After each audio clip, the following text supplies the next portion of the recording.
ನಮಸ್ಕಾರ ಪ್ರೀತಿಯ ಬಂಧುಗಳೇ, ಆಧ್ಯಾತ್ಮ ಪ್ರಪಂಚ ದ ಸ್ಪಿರಿಟ್ ಆಫ್ ಹಿಂದೂ ಚಾನಲ್ಗೆ ಸ್ವಾಗತ. ಭಗವದ್ಗೀತೆ ಅಧ್ಯಾಯ 16 ದೈವಾಸುರ ಸಂಪದ್ ವಿಭಾಗ ಯೋಗ. ಶ್ಲೋಕ 1. ಭಗವಾನುವಾಚ ಅಭಯಂ ಸತ್ವಸಂಶುದ್ಧಿರ್ ಜ್ಞಾನಯೋಗ ವ್ಯವಸ್ಥಿತಿ ದಾನಂ ದಮಶ್ಚ ಯಜ್ಞಶ್ಚ ಸ್ವಾಧ್ಯಾಯಸ್ತಪ ಆರ್ಜವಂ. ಶ್ಲೋಕ 2. ಅಹಿಂಸಾ ಸತ್ಯಮಕ್ರೋಧಸ್ತ್ಯಾಗ ಶಾಂತಿರಪೈಶುನಂ ದಯಾಭೂತೇಶ್ವಲೋಲುತ್ವಂ ಮಾರ್ದವಂ ಹ್ರೀರಚಾಪಲಂ. ಶ್ಲೋಕ 3. ತೇಜಃ ಕ್ಷಮಾಧೃತಿ ಶೌಚಮದ್ರೋಹೋ ನಾತಿಮಾನಿತ ಭವಂತಿ ಸಂಪದಂ ದೈವೀಮಭಿಜಾತಸ್ಯ ಭಾರತ. ಭಗವಂತ ಹೇಳಿದನು, ಹೇ ಭಾರತ, ದೈವಿ ಸಂಪತ್ತು ಹೊತ್ತು ಹುಟ್ಟಿದವನಲ್ಲಿ ಈ ಗುಣಗಳಿರುತ್ತವೆ: ಅಂಜದಿರುವುದು ಮತ್ತು ಅಂಜಿಸದಿರುವುದು, ತಿಳಿಯಾದ ಮನಸ್ಸು, ಅರಿವಿನ ದಾರಿಯಲ್ಲಿ ನೆಲೆಗೊಳ್ಳುವುದು, ಕೊಡುಗೈತನ, ಇಂದ್ರಿಯಗಳ ಮೇಲೆ ಹಿಡಿತ, ದೇವತೆಗಳ ಆರಾಧನೆ, ವೇದಗಳ ಅಧ್ಯಯನ, ನೋಂಪಿಯ ನಿಷ್ಠೆ, ನೇರತನ, ನೋಯಿಸದಿರುವುದು, ನಿಜ ನುಡಿಯುವುದು, ಸಿಡುಕದಿರುವುದು, ಧಾರಾಳತನ, ಭಗವಂತನಲ್ಲಿ ಬಗೆನೆಟ್ಟಿರುವುದು, ಚಾಡಿ ಹೇಳದಿರುವುದು, ಪ್ರಾಣಿಗಳಲ್ಲಿ ಕನಿಕರ ಅತಿಯಾಸೆ ಇರದಿರುವುದು, ನಮ್ರತೆ, ನಾಚಿಕೆ, ಗಟ್ಟಿತನ, ಕುಗ್ಗದಿರುವುದು, ತಪ್ಪನ್ನು ಮನ್ನಿಸುವ ತಾಳ್ಮೆ, ಕೆಚ್ಚು, ಒಳಹೊರಗಣ ಮಡಿ ಎರಡೆಣಿಸದಿರುವುದು ಮತ್ತು ಬೀಗದಿರುವುದು. ಆಧ್ಯಾತ್ಮದ ಸಾಧನೆಯಲ್ಲಿರಬೇಕಾದ 26 ಸದ್ಗುಣಗಳನ್ನು ಕೃಷ್ಣ ಇಲ್ಲಿ ವಿವರಿಸಿದ್ದಾನೆ. ಈ 24 ಗುಣಗಳ ಬೆನ್ನು ಹತ್ತಿ ಅದರಲ್ಲಿ ನಮ್ಮಲ್ಲಿರುವ ಗುಣವನ್ನು ನಾವು ಗುರುತಿಸಿಕೊಂಡು ಅದನ್ನು ನಾವು ವೃದ್ಧಿಪಡಿಸಿಕೊಳ್ಳಬೇಕು ಮತ್ತು ಇಲ್ಲದ ಗುಣವನ್ನು ಬೆಳೆಸಿಕೊಳ್ಳಬೇಕು. 1. ಅಭಯಂ ನಿರ್ಭಯತ್ವ. ಇದು ಆಧ್ಯಾತ್ಮದ ದಾರಿಯಲ್ಲಿ ಸಾಗುವವರಿಗಿರಬೇಕಾದ ಮೊದಲ ಗುಣ. ಆಧ್ಯಾತ್ಮ ಹೇಡಿಗಳಿಗೆ ಹೇಳಿಸಿದ್ದಲ್ಲ. ಹನುಮಂತನ ಕುರಿತಾದ ಈ ಕೆಳಗಿನ ಶ್ಲೋಕ ಹೇಳುವಂತೆ: ಬುದ್ಧಿರ್ಬಲಂ ಯಶೋಧೈರ್ಯಂ ನಿರ್ಭಯತ್ವಂ ಅರೋಗತ ಅಜಾಡ್ಯಂ ವಾಕ್ಪಟುತ್ವಂ ಚ ಹನುಮತ್ ಸ್ಮರಣಾತ್ ಭವೇತ್. ನಮ್ಮಲ್ಲಿ ನಿರ್ಭಯತ್ವ ಬರಬೇಕಾದರೆ ನಾವು ಪ್ರಾಣದೇವರ ಉಪಾಸನೆ ಮಾಡಬೇಕು. ಧೈರ್ಯವಿಲ್ಲದೆ ವೇದಾಂತ ಓದಿದರೆ ದೃಢ ನಂಬಿಕೆ ಬರುವುದಿಲ್ಲ. ನಾವು ಉಪಾಸನೆ ಮಾಡುವಾಗ ಯಾರೋ ಬಂದು ಏನೋ ಹೇಳುತ್ತಾರೆ, ಆಗ ನಮ್ಮ ಮನಸ್ಸು ದೃಢವಾಗಿ ದೇವರಲ್ಲಿ ನಿಲ್ಲುವುದಿಲ್ಲ. ಯಾರು ಏನೇ ಹೇಳಲಿ ನಾನು ಹಿಡಿದ ದಾರಿಯನ್ನು ಬಿಡುವುದಿಲ್ಲ, ದೇವರು ನನ್ನನ್ನು ರಕ್ಷಿಸುತ್ತಾನೆ ಎನ್ನುವ ದೃಢ ನಂಬಿಕೆ ಇದ್ದಾಗ ಮಾತ್ರ ನಾವು ಯಶಸ್ಸನ್ನು ಕಾಣಲು ಸಾಧ್ಯ. ಇಂದಿನ ದಿನಗಳಲ್ಲಿ ಹೀಗೆ ಮಾಡಿದರೆ ಅನರ್ಥ, ಹಾಗೆ ಮಾಡಿದರೆ ಅನರ್ಥ ಎಂದು ಹೆದರಿಸುವ ಜನರೇ ಹೆಚ್ಚು. ಹೀಗೆ ಹೇಳುವ ಮಂದಿಗೆ ಶಾಸ್ತ್ರದ ಗಂಧ ಗಾಳಿಯೂ ಗೊತ್ತಿರುವುದಿಲ್ಲ. ಇವರು ಹಿರಣ್ಯಕಶಿಪುವಿನ ಆವೇಶವುಳ್ಳ ಜನ. ಉದಾಹರಣೆಗೆ, ಕೆಲವರು ವಿಷ್ಣು ಸಹಸ್ರನಾಮವನ್ನು ಹೆಂಗಸರು ಹೇಳಬಾರದು ಎಂದು ಹೆದರಿಸುತ್ತಾರೆ. ಆದರೆ ವಿಪರ್ಯಾಸವೆಂದರೆ ದೇವರ ನಾಮವಿರುವುದೇ ನಮ್ಮ ಅಭಯಕ್ಕಾಗಿ. ಇದನ್ನು ತಿಳಿಯದೆ ಭಯಬಿದ್ದು ದೂರ ಸರಿದರೆ ಅದರಿಂದ ನಮಗೇ ನಷ್ಟ. ದೇವರು ಎಂದೂ ಭಯಾನಕ ಅಲ್ಲ. ಆತ ಭಯಾನಕನಾಗುವುದು ಕೇವಲ ಹಿರಣ್ಯಕಶಿಪುವಿನ ಆವೇಶವುಳ್ಳವರಿಗೆ ಹೊರತು ಪ್ರಹ್ಲಾದನ ಆವೇಶವುಳ್ಳವರಿಗಲ್ಲ. ನಾವು ಪ್ರಹ್ಲಾದನಂತಾಗಿ ನಮ್ಮನ್ನು ಹೆದರಿಸುವ ಹಿರಣ್ಯಕಶಿಪುಗಳಿಗೆ ಭಯ ಬೀಳದೆ ಅಭಯಪ್ರದ ಭಗವಂತನನ್ನು ಸ್ತುತಿಸಬೇಕು. ಆಧ್ಯಾತ್ಮ ಸಾಧಕ ಎಂದೂ ಹೇಡಿಯಾಗಿರುವುದಿಲ್ಲ, ಏಕೆಂದರೆ ಅವನಿಗೆ ಒಂದು ವಿಷಯ ಖಚಿತವಾಗಿ ತಿಳಿದಿರುತ್ತದೆ: ನಾನು ಹೆದರುವುದಕ್ಕೆ ಅರ್ಥವಿಲ್ಲ, ಏಕೆಂದರೆ ಭಗವಂತ ರಕ್ಷಿಸುವ ತನಕ ನನ್ನನ್ನು ಇಡೀ ಪ್ರಪಂಚ ಏನೂ ಮಾಡಲಾರದು. ಭಗವಂತ ಕೈಬಿಟ್ಟ ಮೇಲೆ ಯಾರೂ ನನ್ನನ್ನು ರಕ್ಷಿಸಲಾರರು. ಈ ರೀತಿ ನಿಶ್ಚಿತಾಭಿಪ್ರಾಯ ನಮ್ಮಲ್ಲಿ ಬೆಳೆಯಬೇಕು. ರಕ್ಷತೀತ್ಯೇವ ವಿಶ್ವಾಸ. ಭಗವಂತ ತನ್ನ ಭಕ್ತರನ್ನು ಎಂದೂ ಬಿಟ್ಟುಕೊಡುವುದಿಲ್ಲ. ಆದ್ದರಿಂದ ಅಭಯ ನಮ್ಮಲ್ಲಿರಬೇಕಾದ ಮೊದಲ ಅರ್ಹತೆ. ಈ ವಿಶ್ವಾಸ ನಮ್ಮಲ್ಲಿ ಎಷ್ಟು ದೃಢವಾಗುವುದೋ ಅಷ್ಟು ರಕ್ಷಣೆ ಭಗವಂತನಿಂದ ಭಕ್ತನಿಗೆ ದೊರೆಯುತ್ತದೆ.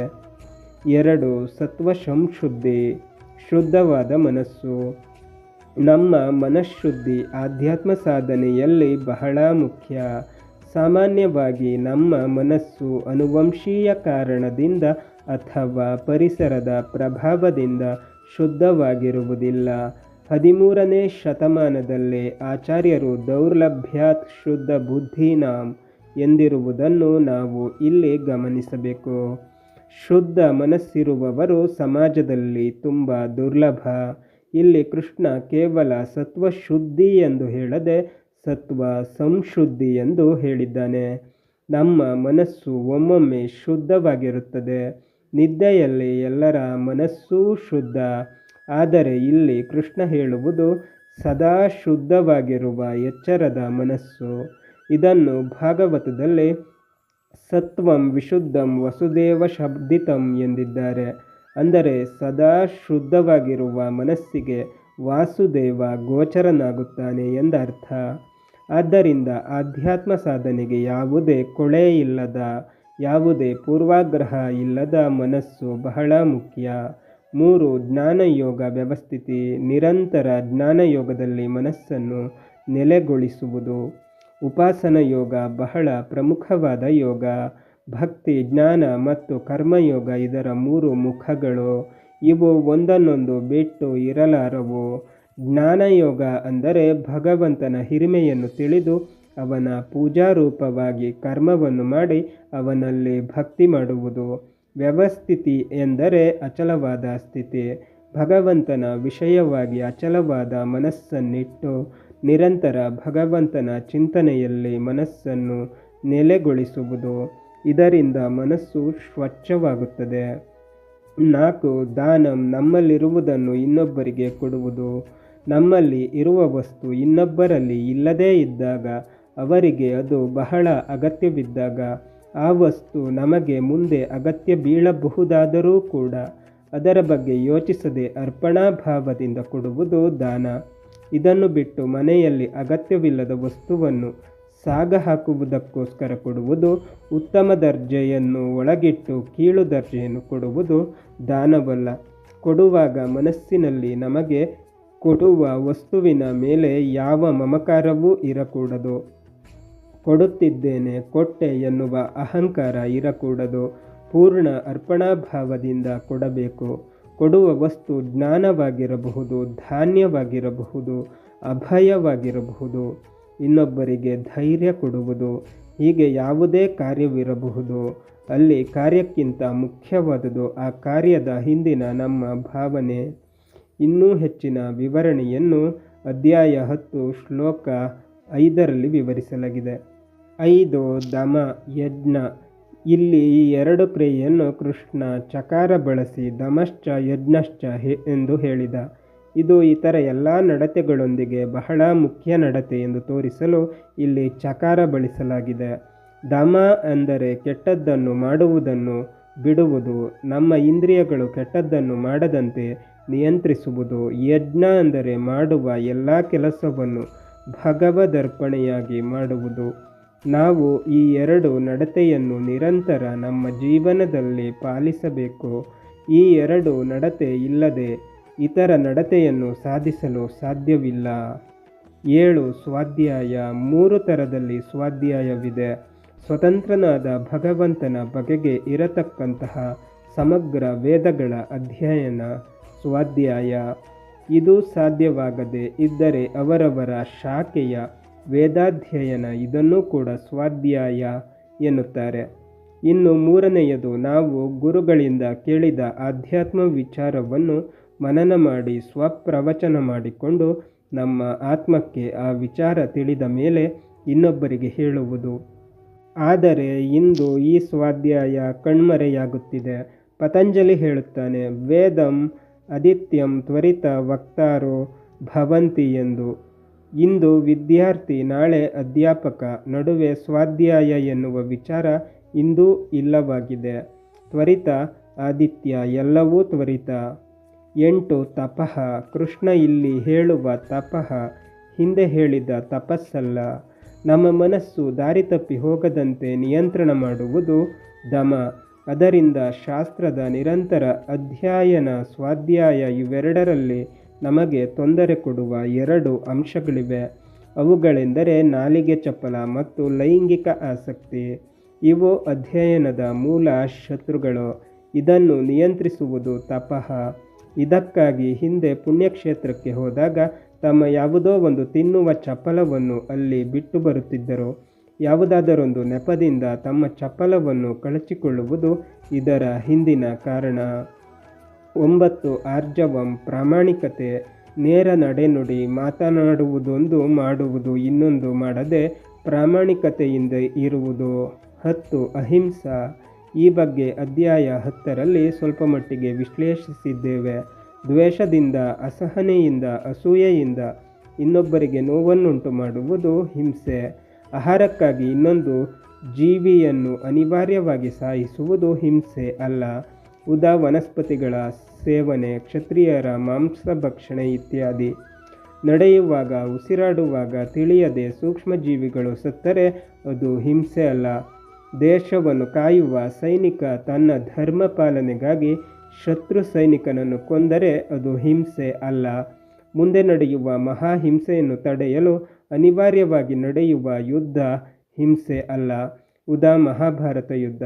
ಸಾವಿರಾರು ಜನರನ್ನು ರಕ್ಷಿಸುವುದಕ್ಕೋಸ್ಕರ ಒಬ್ಬನನ್ನು ಕೊಲ್ಲುವುದು ಹಿಂಸೆ ಅಲ್ಲ. ಉದಾ ದಿನಕ್ಕೆ 10,000 ಸೈನಿಕರನ್ನು ಕೊಲ್ಲುವ ಪಣ ತೊಟ್ಟು ಹಗಲು ರಾತ್ರಿ ಹೋರಾಡುತ್ತಿದ್ದ ದ್ರೋಣಾಚಾರ್ಯರನ್ನು ಕೃಷ್ಣ ಕೊಲ್ಲಿಸಿರುವುದು. ವೈದ್ಯರು ರೋಗಿಯನ್ನು ಬದುಕಿಸುವುದಕ್ಕೋಸ್ಕರ ಮಾಡುವ ಕ್ರಿಯೆ ಹಿಂಸೆ ಅಲ್ಲ. ಹೀಗೆ ಒಟ್ಟಿನಲ್ಲಿ ದ್ವೇಷ, ಅಸಹನೆ, ಅಸೂಯೆ, ಸ್ವಾರ್ಥವಿಲ್ಲದೆ ನಡೆಯುವ ಅನಿವಾರ್ಯವಾದ ಹಿಂಸೆ ಅಹಿಂಸೆ ಎನಿಸುತ್ತದೆ. ಇನ್ನೊಬ್ಬರಿಗೆ ತೊಂದರೆಯಾಗದಂತೆ ಬದುಕುವುದು ಅಹಿಂಸೆ. ನಾವು ಇನ್ನೊಬ್ಬರ ಮನಸ್ಸನ್ನು ಘಾಸಿಗೊಳಿಸಿದರೆ ಅದನ್ನು ಮರಳಿ ವಾಸಿ ಮಾಡುವ ಯಾವ ಔಷಧವೂ ಇಲ್ಲ. ಆದ್ದರಿಂದ ಎಂದೂ ಇನ್ನೊಬ್ಬರನ್ನು ಮುಖಭಂಗ ಮಾಡಬೇಡ. ಉದಾಹರಣೆಗೆ, ಒಬ್ಬರನ್ನು ಚುಚ್ಚು ಮಾತಿನಿಂದ ಹಂಗಿಸುವುದು, ಮಾನಸಿಕವಾಗಿ ಇನ್ನೊಬ್ಬರನ್ನು ನಿಂದಿಸುವುದು ಅಥವಾ ಶಾಪ ಹಾಕುವುದು. ನಾವು ನಮ್ಮ ಮಾತಿನಿಂದ, ಕೃತಿಯಿಂದ ಮತ್ತು ಮನಸ್ಸಿನಿಂದ ಇನ್ನೊಬ್ಬರಿಗೆ ಹಿಂಸೆಯಾಗದಂತೆ ನಡೆದುಕೊಳ್ಳಬೇಕು. 11 ಸತ್ಯಂ. ಇದು ಪ್ರಾಮಾಣಿಕತೆಯ ಇನ್ನೊಂದು ಮುಖ. ಇಲ್ಲಿ ಸತ್ಯ ಅಂದರೆ ಇದ್ದದ್ದನ್ನು ಇದ್ದಂತೆ ಹೇಳುವುದಲ್ಲ. ಸಮಾಜದಲ್ಲಿ ಸಾಧು ಸಜ್ಜನರಿಗೆ ಹಿತವಾಗುವಂತಹ ಮಾತು ಸತ್ಯ. ಕೆಲವೊಮ್ಮೆ ಲೋಕಹಿತಕ್ಕೋಸ್ಕರ ನಾವು ಹೇಳುವ ಸುಳ್ಳು ಕೂಡ ಸತ್ಯವಾಗುತ್ತದೆ. ಲೋಕಕ್ಕೆ ಅನ್ಯಾಯವಾಗುವಂತಹ ಸತ್ಯವೂ ಸುಳ್ಳಾಗುತ್ತದೆ. ಮಹಾಭಾರತದಲ್ಲಿ ಕೃಷ್ಣ ಈ ಸಂದೇಶವನ್ನು ಕ್ರಾಂತಿಕಾರಕ ರೂಪದಲ್ಲಿ ಮಾಡಿ ತೋರಿಸಿದ್ದಾನೆ. ಈ ವಿಷಯ ಮಹಾಭಾರತದಲ್ಲಿ ವಿಶೇಷವಾಗಿ ಪ್ರಸ್ತಾಪವಾಗಿದೆ. ಅಲ್ಲಿ ಹೇಳುವಂತೆ, ನರ್ಮ ಯುಕ್ತಂ ವಚನಂ ಹಿನಸ್ತಿನ ಸ್ತ್ರೀಷು ರಾಜನ್ ನ ವಿವಾಹಕಾಲೆ ಪ್ರಾಣಾತ್ಯಯೈ ಸರ್ವಧನಾಪಹಾರೆ ಪಂಚಾನೃತಾನ್ಯ ಆಹುರ್ ಅಪಾತ್ಕಾನಿ. ಒಬ್ಬರ ಮದುವೆಯನ್ನು ಹೊಟ್ಟೆಕಿಚ್ಚಿನಿಂದ ಸುಳ್ಳು ಹೇಳಿ ತಪ್ಪಿಸುವುದು, ನಿಶ್ಚಿತಾರ್ಥವಾಗಿರುವ ಮದುವೆಯನ್ನು ತಪ್ಪಿಸುವುದು ಇತ್ಯಾದಿಯನ್ನು ಶಾಸ್ತ್ರ ಖಂಡಿಸುತ್ತದೆ. ಪ್ರಾಣಾಪಾಯದ ಕಾಲದಲ್ಲಿ ಜೀವ ರಕ್ಷಣೆಗಾಗಿ ಹೇಳುವ ಸುಳ್ಳು ಸುಳ್ಳಲ್ಲ. 12 ಅಕ್ರೋಧ. ಯಾವ ಕಾಲಕ್ಕೂ ಇನ್ನೊಬ್ಬರ ಮೇಲೆ ಕೋಪಿಸಿಕೊಳ್ಳದೆ ಇರುವುದು. ಅಪ್ರಿಯ ಘಟನೆ ನಡೆದಾಗ ಕೋಪ ಬರಬಹುದು, ಆದರೆ ನಿಮ್ಮನ್ನು ಕೋಪದ ಕೈಗೆ ಎಂದೂ ಕೊಡಬೇಡಿ. ಕೋಪ ಬಂದಾಗ ಕೋಪ ಇಳಿಯುವ ತನಕ ಮೌನವನ್ನಾಚರಿಸಿದರೆ ಅದರಿಂದಾಗುವ ಅನಾಹುತ ತಪ್ಪುತ್ತದೆ. ಕಾಮಕ್ರೋಧದ ಬಗ್ಗೆ ಕೃಷ್ಣ ಗೀತೆಯಲ್ಲಿ ಅನೇಕ ಬಾರಿ ನಮ್ಮನ್ನು ಎಚ್ಚರಿಸುತ್ತಾನೆ. ನೆಮ್ಮದಿಯ ಜೀವನಕ್ಕೆ ಇವು ಮಾರಕ. ಹೇಗೆ ಶಾಂತತೆಯನ್ನು ನಾವು ಕಲಿತುಕೊಳ್ಳಬೇಕು ಎನ್ನುವುದಕ್ಕೆ ಶ್ರೀರಾಮಚಂದ್ರನ ಜೀವನವೇ ಉತ್ತಮ ಉದಾಹರಣೆ. ರಾಮಾಯಣದಲ್ಲಿ ವಾಲ್ಮೀಕಿ ಹೇಳುತ್ತಾರೆ, ಉಚ್ಚಮಾನೋ ಅಪಿ ಪುರುಷಂ ನೋತ್ತರಂ ಪ್ರತಿಪದ್ಯತೆ ಎಂದು. ರಾಮನಲ್ಲಿ ಯಾರಾದರೂ ಜಗಳಕ್ಕೆ ನಿಂತರೆ ಆತ ಎಂದೂ ಸಿಟ್ಟಿಗೇಳುತ್ತಿರಲಿಲ್ಲವಂತೆ. 13 ತ್ಯಾಗ. ಮೇಲ್ನೋಟಕ್ಕೆ ದಾನ ಮತ್ತು ತ್ಯಾಗ ಒಂದೇ ಎನ್ನುವಂತೆ ಕಾಣಿಸುತ್ತದೆ.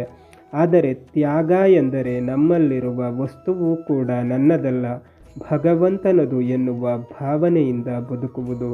ತ್ಯಾಗದಲ್ಲಿ ಅನೇಕ ವಿಧ. ಅಭಿಮಾನ ತ್ಯಾಗ, ಫಲತ್ಯಾಗ, ಅಹಂಕಾರ ಮಮಕಾರ ತ್ಯಾಗ ಇತ್ಯಾದಿ. ಪ್ರೀತಿ ಇರಲಿ, ಆದರೆ ನನ್ನದು ಎನ್ನುವ ಭಾವನೆಯಿಂದ ದೂರ ನಿಲ್ಲು. ಬಂದಾಗ ಸಂತೋಷದಿಂದ ಸ್ವೀಕರಿಸು, ಹೋದಾಗ ನಿರ್ಲಿಪ್ತನಾಗಿ ಇದ್ದು ಬಿಡು. ಈ ಜೀವನ ಪಯಣದಲ್ಲಿ ಯಾವುದೂ ಶಾಶ್ವತವಲ್ಲ, ಭಗವಂತನೊಬ್ಬನೇ ನಿತ್ಯ ಎಂದು ತಿಳಿದು ಆತನನ್ನು ಗುರಿಯಿಟ್ಟು ಪಯಣಿಸು. 14. ಶಾಂತಿ. ತ್ಯಾಗದಿಂದ ಮೊದಲು ಸಿಗುವುದು ನೆಮ್ಮದಿ. ಸ್ವಲ್ಪವೂ ಉದ್ವೇಗಕ್ಕೆ ಒಳಗಾಗದೆ ಪ್ರತಿಯೊಂದನ್ನು ಸ್ವೀಕರಿಸಿದಾಗ ಎಲ್ಲವೂ ಶಾಂತ. ಮನಸ್ಸನ್ನು ಭಗವಂತನಲ್ಲಿ ನೆಲೆಗೊಳಿಸಿದಾಗ ಮಾತ್ರ ಅಂತಹ ಶಾಂತಿ ಬರಲು ಸಾಧ್ಯ. ಕ್ಷುದ್ರವಾದ ಲೌಕಿಕ ವಿಚಾರದಲ್ಲಿ ತಲೆ ಹಾಕಿಕೊಂಡು ಪೈಪೋಟಿ, ಸ್ಪರ್ಧೆ, ಜಗಳ, ವಿರಸದಿಂದ ಜೀವನ ಸಾಗಿಸುವುದಕ್ಕಿಂತ ಭಗವಂತನಲ್ಲಿ ಮನಸ್ಸನ್ನು ನೆಲೆಗೊಳಿಸಿ ಶಾಂತಿಯನ್ನು ಸಾಧಿಸು. 15. ಅಪೈಶುನಂ. ಪೈಶುನಂ ಅಂದರೆ ಚಾಡಿ ಹೇಳಿ ವಿರಸ ಹುಟ್ಟಿಸುವುದು. ಇದು ಅತ್ಯಂತ ನಿಕೃಷ್ಟ ಗುಣ. ನಮ್ಮ ಸ್ವಾರ್ಥಕ್ಕಾಗಿ ದೊಡ್ಡವರಲ್ಲಿ ಚಾಡಿ ಹೇಳಿ ಸಮಾಜ ಸ್ವಾಸ್ಥ್ಯವನ್ನು ಕೆಡಿಸುವುದು ಮಹಾಪಾಪ. ಆದ್ದರಿಂದ ನೀನು ಅಪೈಶುನನಾಗು ಎನ್ನುತ್ತಾನೆ ಕೃಷ್ಣ. ಚಾಡಿ ಹೇಳಬೇಡ ಮತ್ತು ಚಾಡಿಗೆ ಕಿವಿಗೊಡಬೇಡ. 16. ದಯಾಭೂತೇಶು. ಚೈತನ್ಯವಿರುವ ಪ್ರತಿಯೊಂದು ಜೀವಿಗಳ ಮೇಲೆ ಅನುಕಂಪವಿರಲಿ. ಅದು ವನಸ್ಪತಿ ಇರಲಿ, ಪ್ರಾಣಿ ಇರಲಿ, ಪಕ್ಷಿ ಇರಲಿ, ಮನುಷ್ಯನಿರಲಿ, ಎಲ್ಲರ ಮೇಲೂ ದಯೆ ಇರಲಿ. ಇದನ್ನು ಹಿಂದಿನ ಕಾಲದಲ್ಲಿ ವಿಶೇಷ ರೀತಿಯಲ್ಲಿ ಅನುಸರಿಸಿಕೊಂಡು ಬರುತ್ತಿದ್ದರು. ಬೆಳಿಗ್ಗೆ ಎದ್ದು ತುಳಸಿಗೆ ನೀರು ಹಾಕುವುದು, ಗೋಶಾಲೆಗೆ ಹೋಗಿ ಹಸುಗಳಿಗೆ ಆಹಾರ ನೀಡುವುದು, ಮನೆಯಲ್ಲಿರುವ ನಾಯಿಗೆ ನಾವು ಊಟ ಮಾಡುವ ಮೊದಲು ಆಹಾರ ನೀಡುವುದು, ಮನೆ ಸುತ್ತಮುತ್ತಲಿರುವ ಪಕ್ಷಿಗಳಿಗೆ ಆಹಾರ ಕೊಡುವುದು, ಹಸಿದು ಬಂದ ವ್ಯಕ್ತಿಯ ಹೊಟ್ಟೆಯಲ್ಲಿರುವ ವೈಶ್ವಾನರನನ್ನು ತಣಿಸುವುದು ಇತ್ಯಾದಿ. ಇದಲ್ಲದೆ ಇನ್ನೊಬ್ಬರು ತೊಂದರೆಯಲ್ಲಿದ್ದಾಗ ಆತ ಮಿತ್ರ ಶತ್ರು ಎನ್ನುವ ಭೇದವೆಣಿಸದೆ ಅವರ ಮೇಲೆ ದಯ ತೋರುವುದು ಬಹಳ ದೊಡ್ಡ ಗುಣ. ಈ ಗುಣವನ್ನು ಮುಖ್ಯವಾಗಿ ಮಹಾಭಾರತದಲ್ಲಿ ಧರ್ಮರಾಯನಲ್ಲಿ ಕಾಣುತ್ತೇವೆ. 17. ಅಲೋಲುತ್ವಂ. ಅಲೋಲುತ್ವಂ ಒಂದನ್ನು ಅತಿಯಾಗಿ ಹಚ್ಚಿಕೊಳ್ಳುವುದು ಲೋಲುತ್ವ. ಯಾವುದರ ಮೇಲೂ ಅತಿಯಾದ ಮೋಹ ಬೇಡ, ಅಂಟಿಸಿಕೊಳ್ಳುವುದು ದುಃಖಕ್ಕೆ ಕಾರಣ. 18. ಮಾರ್ಧವಂ. ಸೌಜನ್ಯ. ಮೃದು ಸ್ವಭಾವವನ್ನು ಇಲ್ಲಿ ಮಾರ್ಧವಂ ಎಂದಿದ್ದಾರೆ. ನಮ್ಮಲ್ಲಿ ಕೆಲವರು ತಮ್ಮ ಕೆಲಸದವರನ್ನು ಅಥವಾ ತಮ್ಮ ಕೈ ಕೆಳಗೆ ಕೆಲಸ ಮಾಡುವ ಸಹೋದ್ಯೋಗಿಗಳನ್ನು ಗೌರವವಿಲ್ಲದೆ ಮಾತನಾಡಿಸುತ್ತಾರೆ. ಅವರು ನನ್ನ ಸೇವಕರು ಎಂದು ಅಹಂಕಾರದಿಂದ ಅವರೊಂದಿಗೆ ವ್ಯವಹರಿಸುತ್ತಾರೆ. ಇದು ಅತ್ಯಂತ ನೀಚ ಗುಣ. ಇದರಿಂದಾಗಿ ನಾವು ಆ ವ್ಯಕ್ತಿಯ ಮನ ನೋಯಿಸುವುದಷ್ಟೇ ಅಲ್ಲ, ಆತನ ಒಳಗಿರುವ ಭಗವಂತನನ್ನು ಧಿಕ್ಕರಿಸಿದಂತೆ. ಇದು ಅಹಂಕಾರದ ಇನ್ನೊಂದು ಮುಖ. ಅದಕ್ಕಾಗಿ ಕೃಷ್ಣ ಹೇಳಿದ, ನಿಮ್ಮ ನಡತೆಯಲ್ಲಿ ನಯ ವಿನಯವಿರಲಿ, ಸೌಜನ್ಯವಿರಲಿ ಎಂದು. 19. ನಾಚಿಕೊಳ್ಳುವುದು. ತಪ್ಪು ಮಾಡಿದಾಗ ನಾಚಿಕೊಳ್ಳುವುದು ಇದು ಬಹಳ ದೊಡ್ಡ ಗುಣ. ತೈತ್ತಿರೇಯ ಉಪನಿಷತ್ತಿನಲ್ಲಿ ಹೇಳುವಂತೆ ಶ್ರೀಯಾದೇಯಂ ಹ್ರೀಯಾದೇಯಂ ಭಿಯಾದೇಯಂ ಸಂವಿದಾಧೇಯಂ. ಇನ್ನೊಬ್ಬರು ಟೀಕೆ ಮಾಡಬಹುದು ಎನ್ನುವ ನಾಚಿಕೆಯಿಂದಾದರೂ ದಾನ ಮಾಡು ಎನ್ನುತ್ತದೆ ಶಾಸ್ತ್ರ.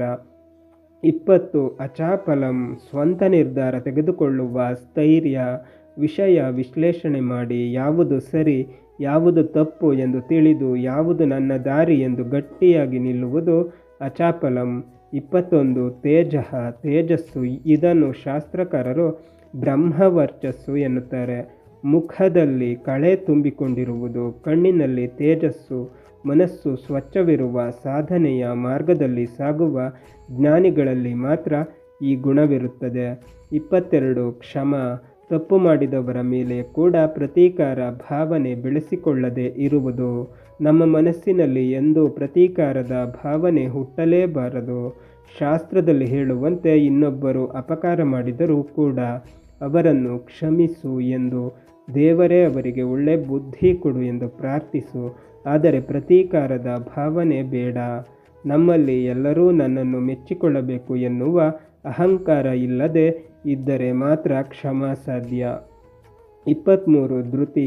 ಏನೇ ಆದರೂ ಜೀವನದಲ್ಲಿ ಕಂಗೆಡದಿರುವುದು. ಆತ್ಮಭರವಸೆ ಇದ್ದಾಗ ನಮ್ಮನ್ನು ಯಾರೂ ಏನೂ ಮಾಡಲು ಸಾಧ್ಯವಿಲ್ಲ. ನಿಜವಾದ ಜ್ಞಾನಿ ಎಂದು ಅಂಜುಬುರುಕನಾಗಿ ಧೃತಿಗೆಡುವುದಿಲ್ಲ.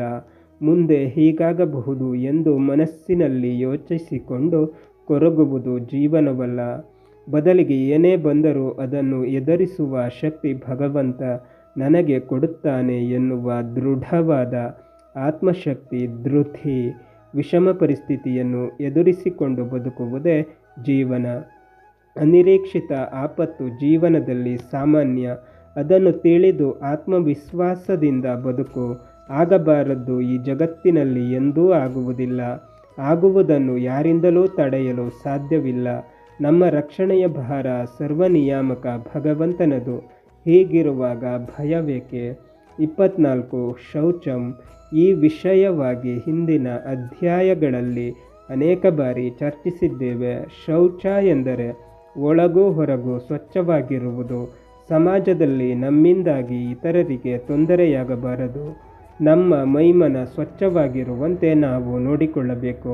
ಇದಕ್ಕಾಗಿ ಹಿಂದಿನ ಕಾಲದಲ್ಲಿ ಪ್ರತಿದಿನ ಶುಭ್ರವಾದ ಗರಿಗರಿಯಾದ ಬಟ್ಟೆಯನ್ನು ಧರಿಸುತ್ತಿದ್ದರು. ಮೈ ವಾಸನೆ ಬರಬಾರದು ಎಂದು ಮೃತ್ತಿಕಾ ಸ್ನಾನ ಮಾಡುತ್ತಿದ್ದರು. ಮೈಗೆ ಗಂಧವನ್ನು ಬಳಿದುಕೊಳ್ಳುತ್ತಿದ್ದರು. ನಮ್ಮಿಂದಾಗಿ ಇನ್ನೊಬ್ಬರು ಅಯ್ಯೋ ಎಂದು ಮೂಗು ಮುರಿಯುವಂತೆ ನಾವಿರಬಾರದು. ನಮ್ಮ ಮನಸ್ಸು ಸ್ವಚ್ಛವಾಗಿರಬೇಕು. ಒಳ್ಳೆಯ ಬಟ್ಟೆ ತೊಟ್ಟು ಮನಸ್ಸಿನಲ್ಲಿ ಕಶ್ಮಲ ತುಂಬಿಕೊಂಡಿದ್ದರೆ ನಾವು ನಮಗರಿವಿಲ್ಲದಂತೆ ನಮ್ಮ ಸುತ್ತಮುತ್ತಲಿನ ವಾತಾವರಣವನ್ನು ಕೆಡಿಸುತ್ತೇವೆ.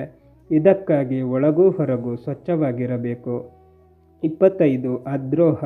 ಇನ್ನೊಬ್ಬರ ಬಗ್ಗೆ ದ್ರೋಹ ಚಿಂತನೆ ಮಾಡದಿರುವುದು. ಇನ್ನೊಬ್ಬರಿಗೆ ಎರಡೆಣಿಸಬೇಡ. ಇನ್ನೊಬ್ಬರಿಗೆ ಕೆಟ್ಟದಾಗಲಿ ಎಂದು ಕನಸಿನಲ್ಲೂ ಬಯಸಬೇಡ. 26 ನಾತಿಮಾನಿತ. ಅತಿಮಾನ ಅಂದರೆ ನನ್ನ ಬಗ್ಗೆ ನಾನು ಅತಿ ಹೆಗ್ಗಳಿಕೆ ಕಲ್ಪಿಸಿಕೊಂಡು ಬೀಗುವುದು. ಕೃಷ್ಣ ಹೇಳುತ್ತಾನೆ, ನಿನ್ನ ಬಗ್ಗೆ ನೀನು ಎಂದು ಅತಿಯಾದಂತಹ ಅಹಂಕಾರ ತಾಳಬೇಡ ಎಂದು. ಈ ಗುಣಕ್ಕೆ ಶ್ರೀರಾಮಚಂದ್ರನ ಜೀವನ ಉತ್ತಮ ದೃಷ್ಟಾಂತ. ವಾಲ್ಮೀಕಿ ರಾಮಾಯಣದಲ್ಲಿ ಹೇಳುತ್ತಾರೆ, ವೀರ್ಯವಾನ್ನ ಚ ವೀರ್ಯನ ಮಹತ ಸ್ವೇನ ವಿಸ್ಮಿತ ಎಂದು.